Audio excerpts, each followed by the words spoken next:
الكتاب الحكيم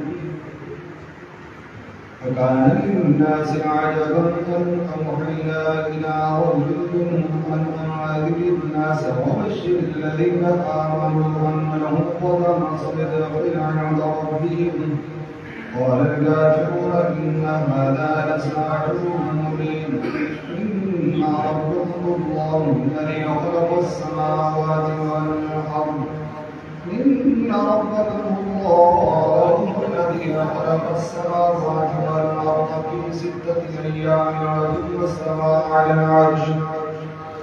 يدبر الأمر ما بشر العلم إلا من بعد إذنه ذلكم الله ربكم فاعبدوه أفلا تذكرون إليه مرجعكم جميعا وعلى الله حق إنه يبدأ الخلق ثم يعيده ليجزي الذين آمنوا وعملوا الصالحات بالرزق والذين كفروا لهم شراب من حميم وعذاب أليم بما كانوا يكفرون هو الذي جعل الشمس ضياء والقمر نورا وقدره منازل لتعلموا عدد السنين والحساب ما خلق الله ذلك إلا بالحق يفصل الآيات لقوم يعلمون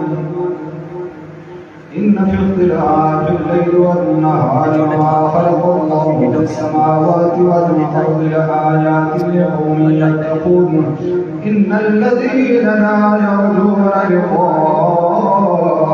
ورضوا بالحياة الدنيا واطمأنوا بها والذين هم عن آياتنا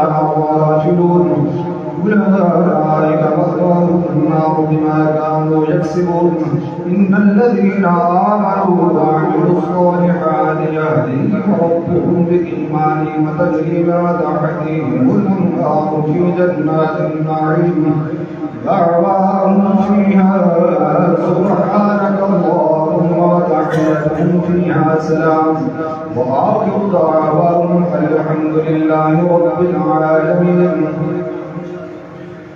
ولو يعجل الله للناس الشر استعجالهم بالخير لقضي إليهم أجلهم فنذر الذين لا يرجون لقاءنا في طغيانهم يعمهون وإذا مس الإنسان الضر دعانا لجنبه أو قاعدا أو قائما فلما كشفنا عنه ضره وكأن لم يدعنا إلى ضر مسه كذلك زين للمسرفين ما كانوا يعملون ولقد أهلكنا القرون من قبلكم لما ظلموا وجاءتهم رسلهم بالبينات وما كانوا ليؤمنوا كذلك نجزي القوم المجرمين ثم جعلناكم خلائف في الأرض من بعدهم لننظر كيف تعملون وإذا تتلى عليهم آياتنا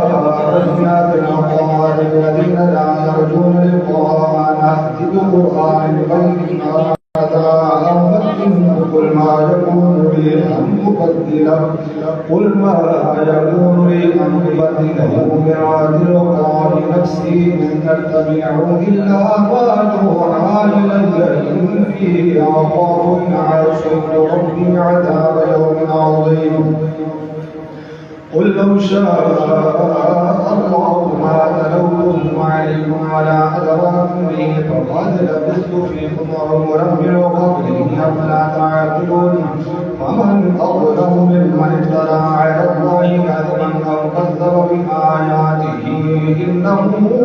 لا يفلح المجرمون ويعبدون من دون الله ما لا يضرهم ولا ينفعهم ويقولون هؤلاء شفعاؤنا عند الله قل أتنبئون الله بما لا يعلم في السماوات ولا في الأرض سبحانه وتعالى عما يشركون وما كان الناس إلا أمة واحدة فاختلفوا ولولا كلمة سبقت من ربك لقضي بينهم فيما فيه يختلفون ويقولون لولا أنزل عليه آية من ربه فقل إنما